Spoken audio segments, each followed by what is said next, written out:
All right, welcome to PacWest Bigfoot. This is David, and tonight, this morning, whatever time zone you're in, got a great interview here. Got somebody with an awesome encounter and his own story to tell, John. And real quick with PacWest Bigfoot, any updates? Not really. Do want to say congratulations to you parents out there who have kids heading back to school soon. So awesome for you. Don't forget to send them back with a nice PacWest Bigfoot hoodie. That'd be always kind of fun. Yeah. But no real no news or updates or anything right now. I am doing some reading here. I've got John on today, and John, how you doing? Oh, pretty good. Thanks for having me, David. Awesome. And so where does your encounter and your story happen? My encounter happened in 1977, probably late spring. Okay. It was in Ohio. It was in Morrill County, Ohio. Okay. All right. Well, you know what? Let's just go ahead and let you take over and take us through the day or the night, the events. And you don't have to mention specific areas, but general areas are great.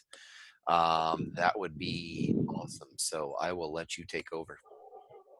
Okay, thank you. Well, in 1977, I was 11 years old, and we lived in Morrill County, Ohio.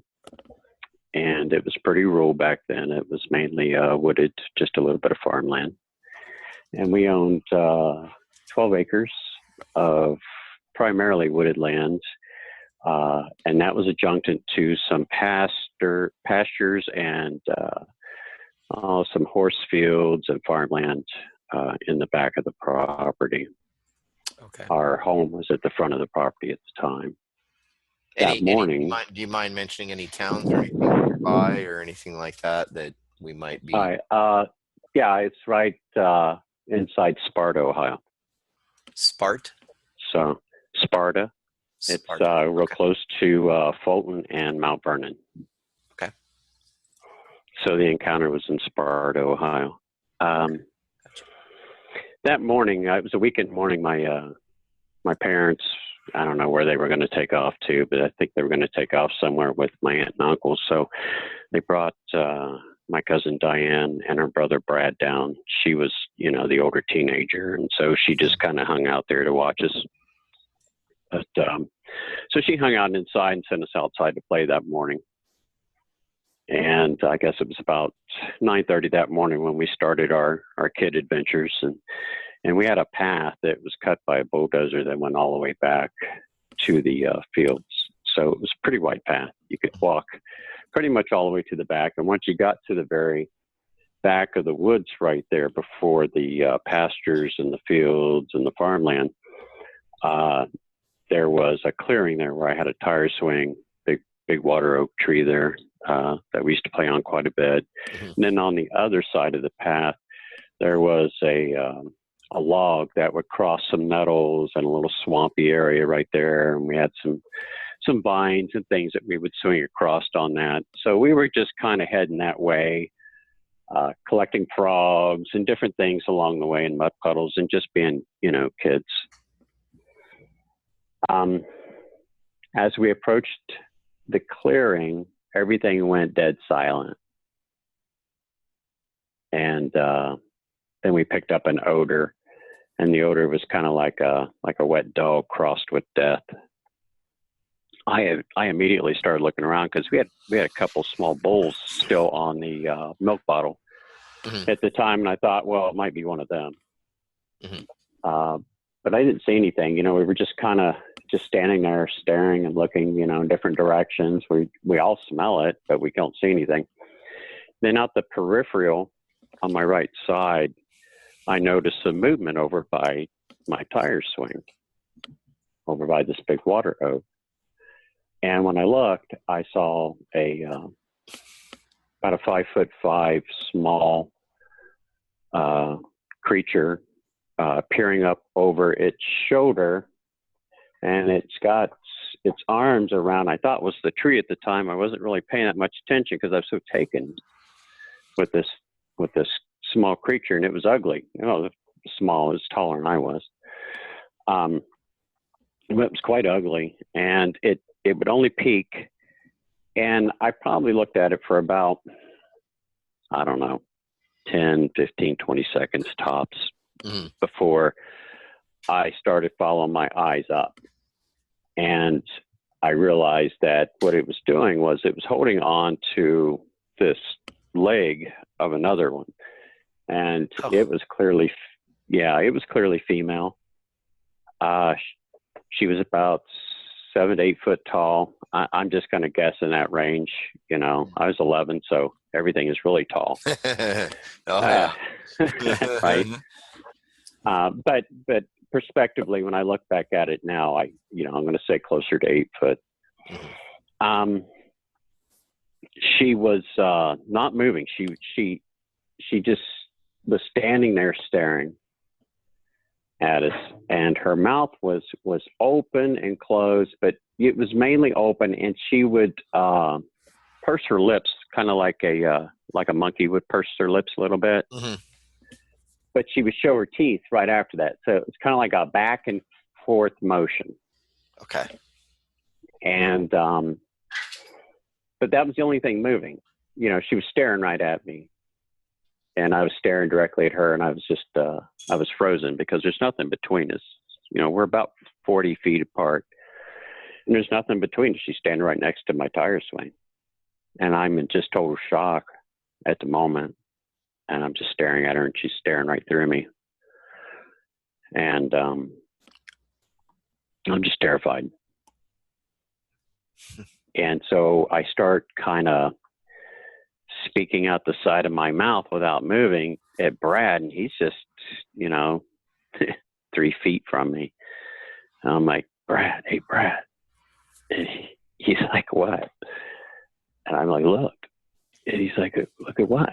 And I'm right there in front of us. Look. And he's looking, and he doesn't see anything. You know, they're not moving. She's still doing that lip movement a little bit. But he doesn't see her. And I'm in total shock because I'm just scared to death. And she's just I tried to explain the eyes once before, and I'm not sure. When I say that they were old, but yet the hatred for us being there, the disdain was extreme. Okay. You could tell, and I've had people since kind of say, "Well, you were 11 years old. You know, everything's scary at that time." Well, that is true, but I'm also 52 years old now, and I can tell the difference. And I can remember that morning as if it happened this morning.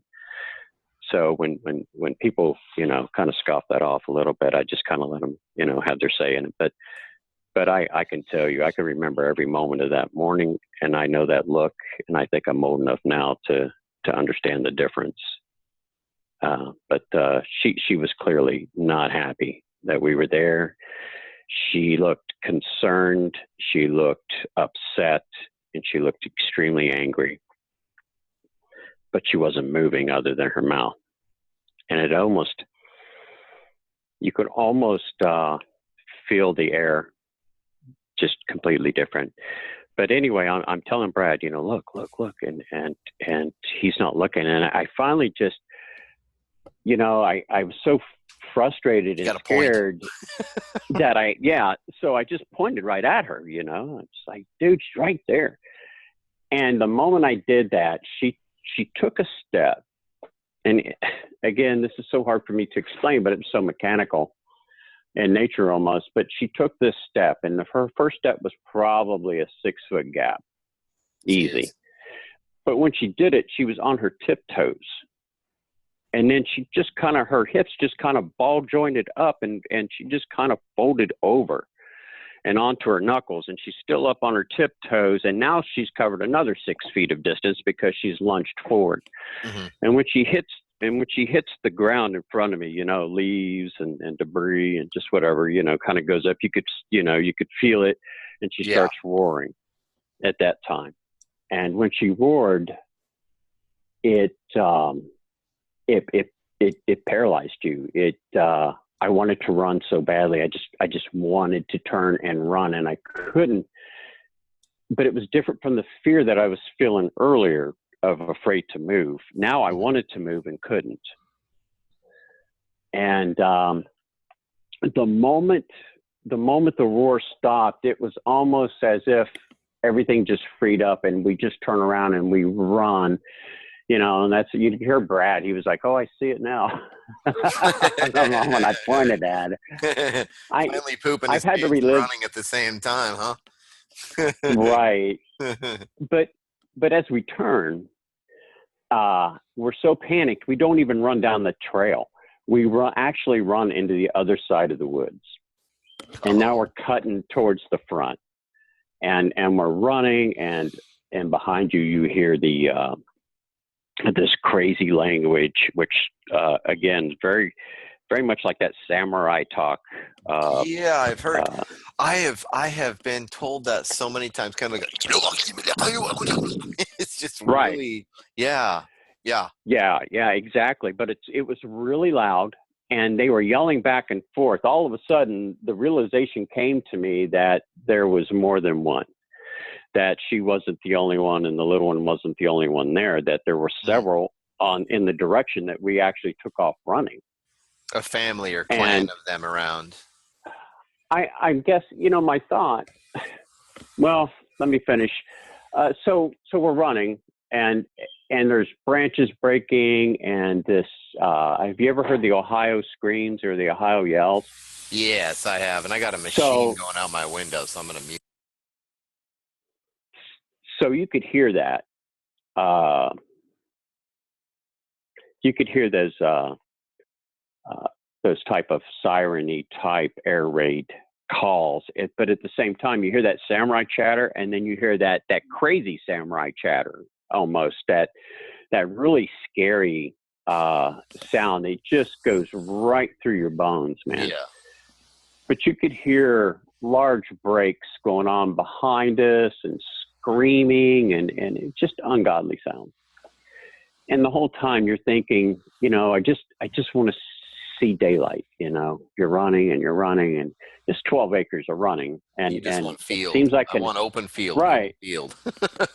Well, yeah. So I'm looking for daylight, and then I'm looking for my backyard, and and that was the feeling all the way to the front door. And so when I told, we get in, and we're screaming and we're panicking, and my cousin Diana, she's asking what's going on, and I tell her that there's monsters in the woods, and she's like, "Yeah, I got to see this," and I'm like, "Yeah, that's not going to happen. I'm not going back out there." And she wouldn't go out there by herself, but she called her parents, and parents come home. They tried to get me to go out there. I wasn't about to go back out there that day at all. Mm-hmm. My stepdad dragged me out the next morning because he was really skeptical of our story. But I was traumatized. I was so traumatized. I spent the entire summer with my grandparents in Heath, Ohio, which is right outside Columbus. Mm-hmm. But I was truly, totally just traumatized. But I look back at it, and I realized that, by the time we get to that clearing, it's pretty close to 10 a.m. And the sunlight is probably facing, it's up, but it's at their back.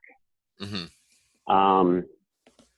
And the farmers are out there, they're working, they're doing their thing. And plus, one of the farmers was clearing land. He was clearing out a bunch of wooded land that was junked into ours. So I think that's what started it all.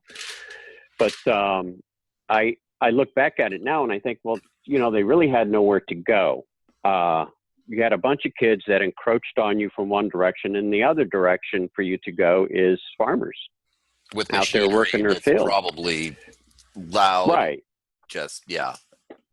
So when I look back at it now, I can objectively say, she had a couple choices here, or they had a couple of choices, and I don't think one was running out in the middle of open farmland. Mm-hmm. And so I think they opted to scare the living bejesus out of me, out of us, and that's what they did. And it scarred me for life, for sure. but I'll say this about them. I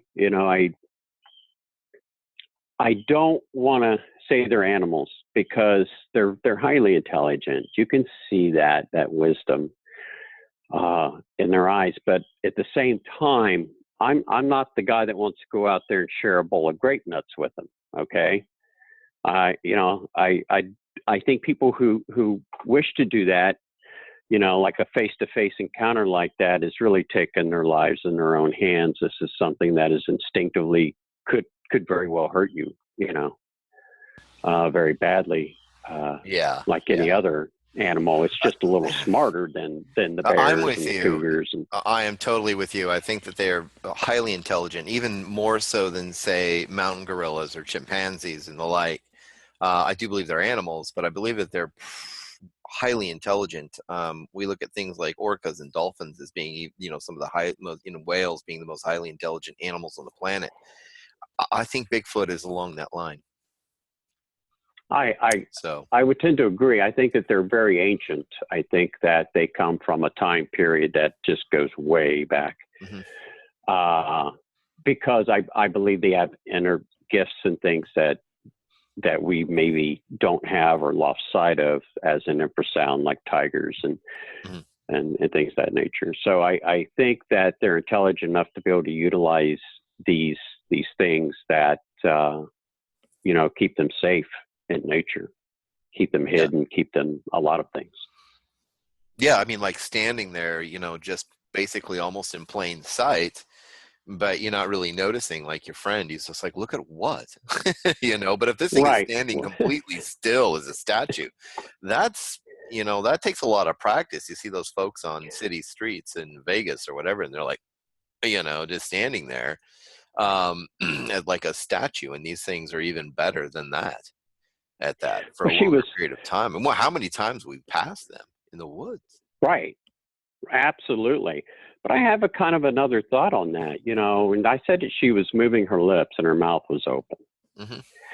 And I'm not entirely sure that they can't tap into ultrasound frequencies, the short bandwave, which can get back to those cones and rods, affect your neurons, and basically kind of put green and brown hues, and almost distort your perception They could. of them They being could. there. You hear people in marine biology who get around whales, and all of a sudden they start making their sounds, and they're so close to them that all of a sudden they just become disorientated. They just get Right. disorientated, and they kind of lose their position underwater. Things Absolutely. become blurry. Absolutely. Things become just all of a sudden they just feel like they're upside down in a world they don't know, and it's like Right. And same thing and could I be can tell happening. you that's the kind of feeling that you get, with a Bigfoot a little bit, when they make themselves known, and they hit you Hmm. with that powerful roar. But I believe that, they probably have as much in common with elephants and tigers as they do primates. Mm. And maybe they have some secrets to the past that we have forgotten. Uh, I mean, that's just kind of how I see it. I mean, we just realized that the Great Pyramid is a giant electromagnetic that came out like 4 days ago. NASA has discovered that. Well, Yeah.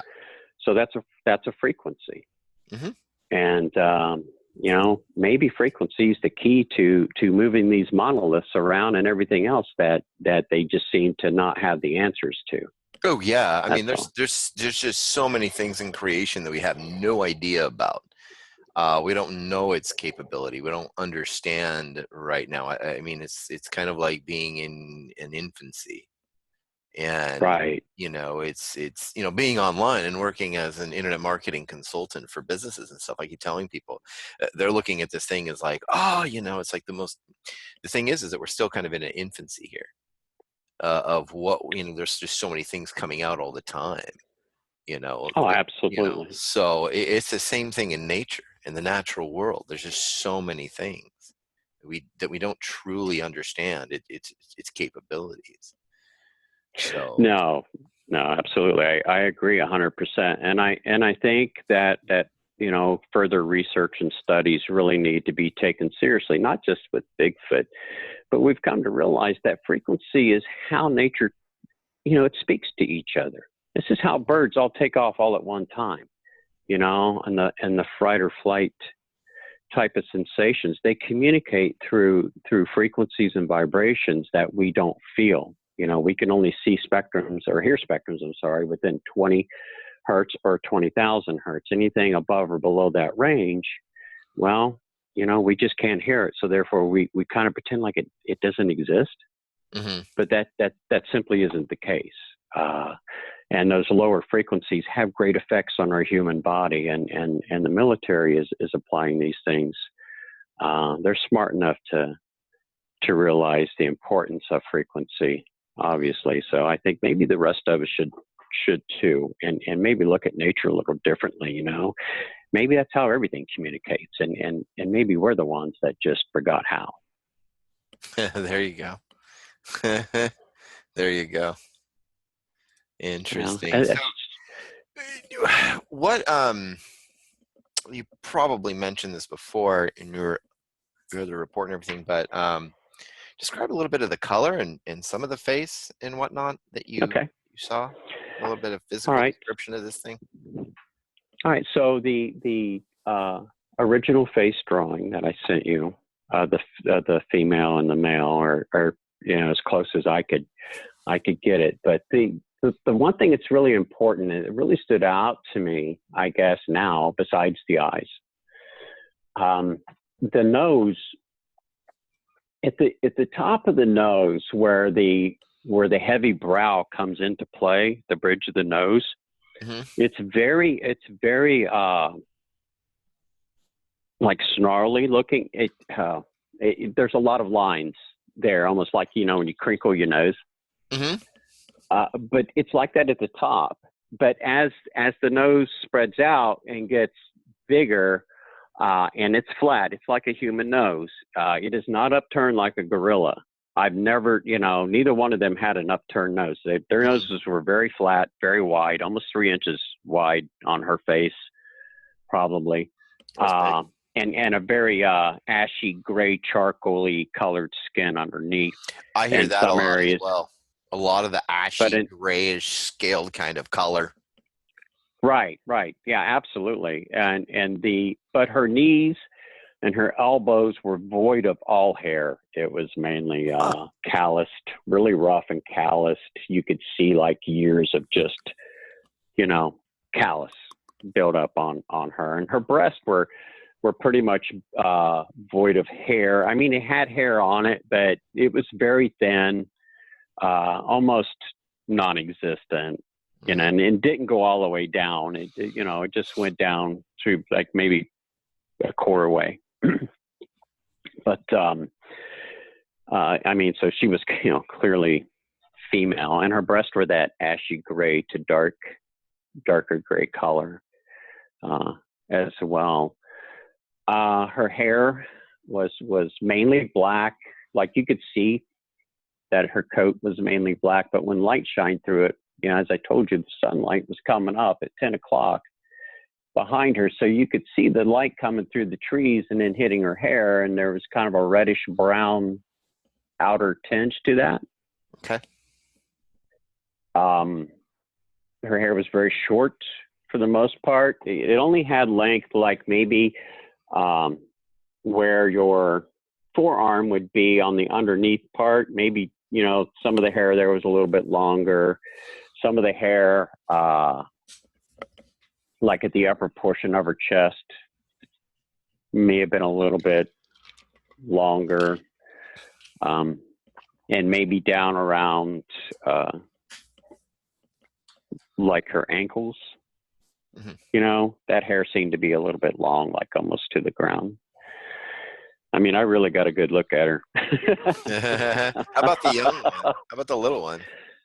The young one was he was hideous. His face was he had the basic structure that she had, but the lines and stuff in his face, his face was very scarred. almost like something with claws had grabbed both sides of his face and just ripped it down. Mm-hmm. Uh, and so he had a lot of scarring on his face, but his forehead and stuff was very void of hair. It had, like it was just coming in, I guess, kind of more or less. There wasn't a lot of hair on his forehead. There was on the rest of his body. And he had more hair around his knees and elbows that she did. But the look at him was very quick. He was quite ugly. He was dark like she was, but he was much more hideous, like, looking in the face. I called him wrong turn ugly because that's about the best thing I could describe it as. Wrong turn ugly. That's a good one. But that's kind of how I feel, I mean, he was pretty gruesome. He's going to grow up to be a really big, ugly thing. He's probably already grown up to be a I'm pretty big, wondering ugly maybe thing. if that scarry looking thing may have been just wrinkles itself of the facial structure, seeing how it's so young. Maybe it's like a child's skull forming over time. That could be. It And very well then could be. that was just a quick thought of mine. And then over time, as it grows and the head grows and maybe even the brain grows, then, just like a child, it's like, a baby is, they're my cute little rugrats right now, but by the time they're 7, it's like they look a totally different person. Right. So, Oh, absolutely. Yeah, and it very well could be. Like I said, the light is kind of at their back, and it's facing me. I mean, I had enough tree blockage and foliage blockage to where it wasn't really in my eyes, but he never came closer than 40 feet. As a matter of fact, he kind of just disappeared. When she took that step, he was no longer there. I think maybe he skedaddled before that happened, and I just was so taken with looking at her that I just didn't notice. mm-hmm. I just don't she's so much recall bigger. seeing him. Mm-hmm. Right, I don't recall seeing him when she stepped forward. So yeah, I'm guessing like he maybe already either scooted in behind that tree. It was a pretty good sized Or water maybe he oak. just He could kind have. of crawled in on the other side of her holding on. Yeah, he Just very kind of well. I meld mean, right into her. Are they about the same color? yeah, they were about the same color. His fur wasn't quite as dark. He had more red tinges in his fur, I guess. But and how you tall could was he tell about? he's about 5'5". I mean, he was still, Okay, so maybe you no. know, yeah, Maybe he he was just still probably disappeared, good. slipped off real fast because your attention was towards the bigger one. Right, right, absolutely. I mean, he was still extremely muscular and everything. I mean, it's nobody would want to mess with even that 5'5" one. Would have like killed Mike Tyson. Mm-hmm. It's nothing you want to mess with. I mean, I've never seen anything like that in my life. If her shoulders were at least 4 foot across, and her legs were like little trees, man. I mean, they were just massive. Nothing really scary. I can tell it a little better now because I've just sat here for nothing but 3 weeks and just redrew this scenario and relived this scenario, so it's a little easier to talk about it today than it was when I did my other interview. Mm-hmm. Yeah.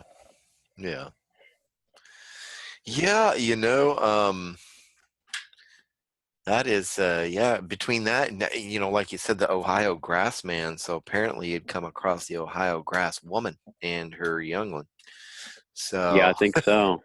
But it has definitely sparked. I mean, my interest is in frequencies. Period. I mean, that's kind of funny that's kind of where my interests are. mm-hmm. I'm very much a quantum physics guy, and my grandfather was a scientist and dealt with frequencies. So I'm actually thinking about maybe going out in the woods next year, maybe next July, up around one of the Echo Lake or something, and see if I can't do some experiments up there. Nice. Okay. Well, awesome. Wow. So, are you doing any sort of research yourself now? Do you go out and do any of that, or? I've never actually went out in nature and ever researched Bigfoot. I know it's out there. I don't need anybody to tell me any different. Um, but my interest, in all honesty, David, have always just been in quantum sciences. Mhm. And so it doesn't afford me a lot of extra time in some of those other interest areas. Mhm. But I will say this, uh, since I have had this experience, I kind of want to understand the frequency thing with this creature. So Mhm. I would at least like to get out and record some sounds, some infrasounds, and maybe Uh-huh. play some maybe some Melbo elephant greeting sounds, infrasounds. Hmm. And they'll travel for miles, probably a good couple miles, without hearing anything. Mhm. So anything in that area should at least maybe respond. I don't know, but it's not just about that. It's about nature. The frequency of nature. What's going on out there that we're not paying attention to? And I think I'm more interested in that. And Bigfoot's a good place to Yeah, do like I that. It's said, like I mean, interesting. how many times do you pass this thing in the woods because it's just so still? Like a rock or a tree. It's just one of those things. It's natural abilities of these things, and to have, you know, just mastered them. Yeah, I would It's love to insane. meet up with like some linguist or other people the same type of interest that know the woods well in this area. I would definitely be Mhm. interested in that. But I don't really have anything in concrete, David. I just uh, right now it's a thought that I'm kind of putting into motion, and we'll Mhm. see what comes of that. It would depend on a lot of things. I'm not familiar with the woods here yet. I'm still new, so I need to meet people, and Mhm. I don't know a lot of people here. So, Yeah, and where is that at again? oh, well, where I'm wanting to go, I live in the Puyallup area in Washington. Okay. Uh, so I'm wanting to go about a 45-minute drive from here to a trail that leads 7 miles up to Echo Lake, which is on the side of Mount Rainier. Okay. Well, I got a good friend. You've probably heard of him, William Jevning. I, And honest, I haven't. I look, okay, I don't study he can actually Bigfoot give you outside of. some good ideas about that area because he's from that part of Washington. That'd be Grew up awesome. there, and he actually had a couple visuals. One was about 15 feet away.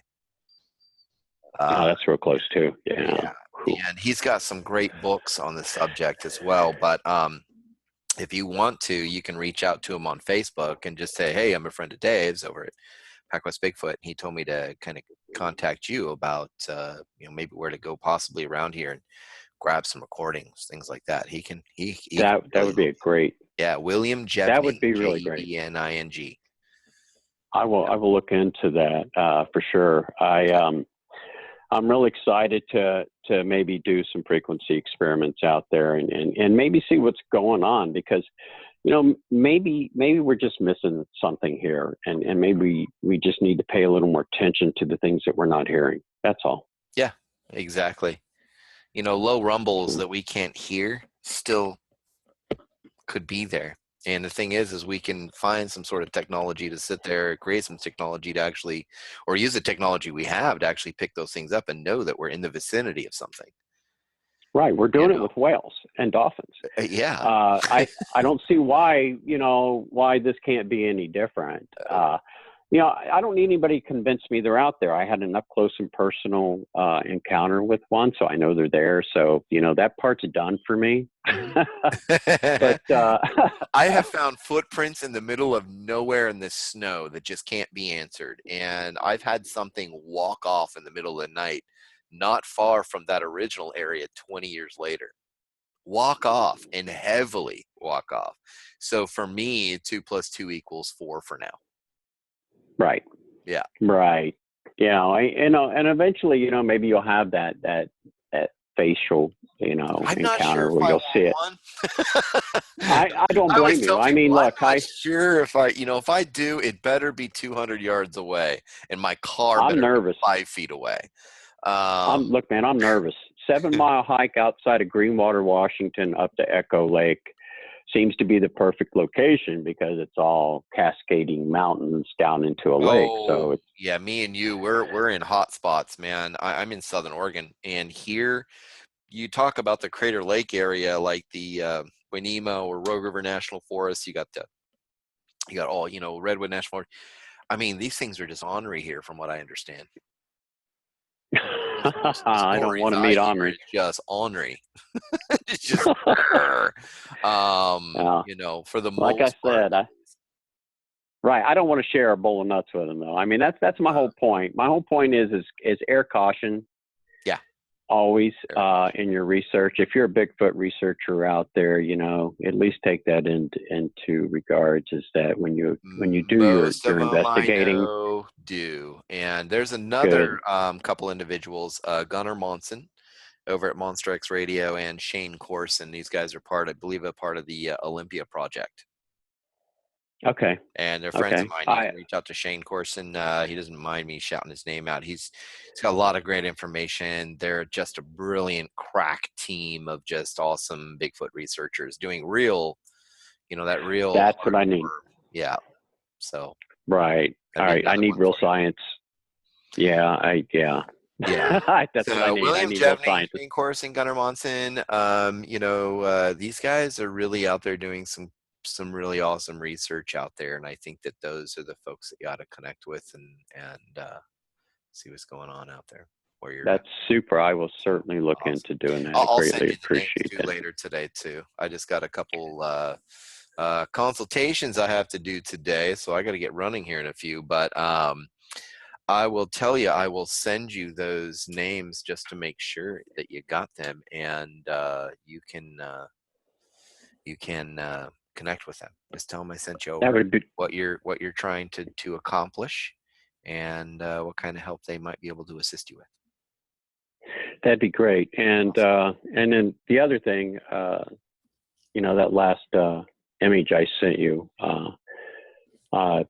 if you wanted to utilize that image, Oh, great. that's No, I love perfectly. sharing the artwork there on the old Facebook, and you guys can see that I've been sharing some of John's artwork, just some of the drawings and stuff like that, on the Facebook page there. And, like that stuff, guys. It's pretty awesome. And I really honestly think you ought to start putting that stuff together, framing it and selling it. That's just good artwork. Well, It's it'd be kind of good cool to work. see it on a So coffee mug or a T-shirt, I it would guess. be great. It would be, some of it's just nice enough to be in a framework. I mean, literally. But, So yeah. but I mean, I've never really thought about utilizing my art as that type of thing. But my wife encourages it. She heard you talk about it with me, and she's like, you should do that. So, but I appreciate it. Cool. For sure. Awesome. Okay. All right. Well, thank you very much for being on here, John. If you want to, just hold on 1 second there. And I want to say thank you guys very much for being on here with PacWest Bigfoots and, jumping in on all the encounter stories and everything over there on YouTube and getting in here on the real pure research side of everything where we're doing the interviews and everything. And just thank you guys for being here. God bless you guys. And keep it safe out there. Keep it safe out there. Like John was saying, err on the side of safety when you're out and about doing your research. So with that, from the beautiful Pacific Northwest and PacWest Bigfoot, God bless, and I will talk with you soon.